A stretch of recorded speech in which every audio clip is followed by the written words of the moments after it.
Evergreen or deciduous Agapanthus grown pots should be brought indoors in winter as they are sensitive to frost.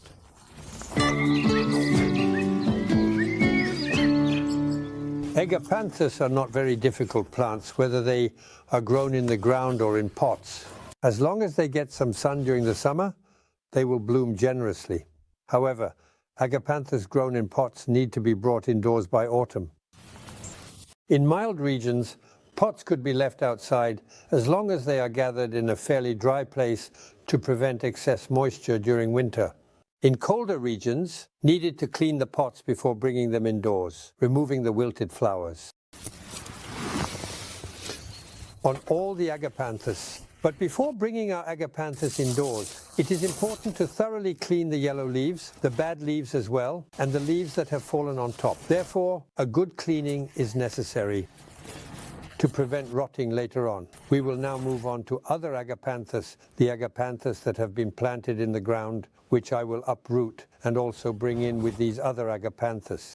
So the difference with the previous Agapanthus is that these are deciduous Agapanthus, meaning they will lose their leaves. They will first turn yellow and then disappear during the winter. So they are still more resistant to the cold. But since it's the first year of cultivation, it's better to bring them indoors, or else they should be mulched. But since they are grown with lavenders, I will remove them. So we will detach them and store them inside a cold greenhouse. A final little cleaning when you bring in your Agapanthus. If there are a few flowers left, you remove them. You notice that there are some sedum in front. The benefit of the sedum is that it will also be there to absorb the moisture from the Agapanthus. Agapanthus do not like humidity, especially during the winter period.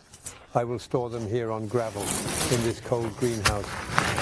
It could also be in a shelter, as long as there is a bit of light.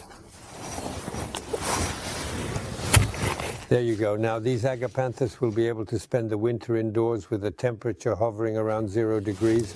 Now let's move on to the deciduous Agapanthus, which lose their leaves during the winter.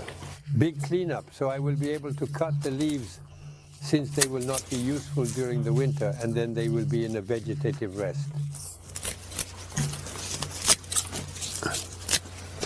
And I will thoroughly shake the Agapanthus, well, to clear its base thoroughly. There you go.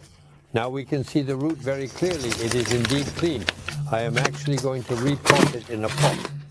So with a pot and soil rich in sand, there is essentially practically half sand and a little bit of potting soil.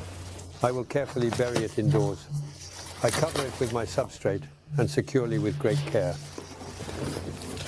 Well, there you go. Now this Agapanthus can be brought under shelter. No need for light, unlike evergreen foliage, since it has deciduous leaves. And starting in April, I will take my pot out again, and I will be able to replant it among the lavenders or other plants, but in full sun,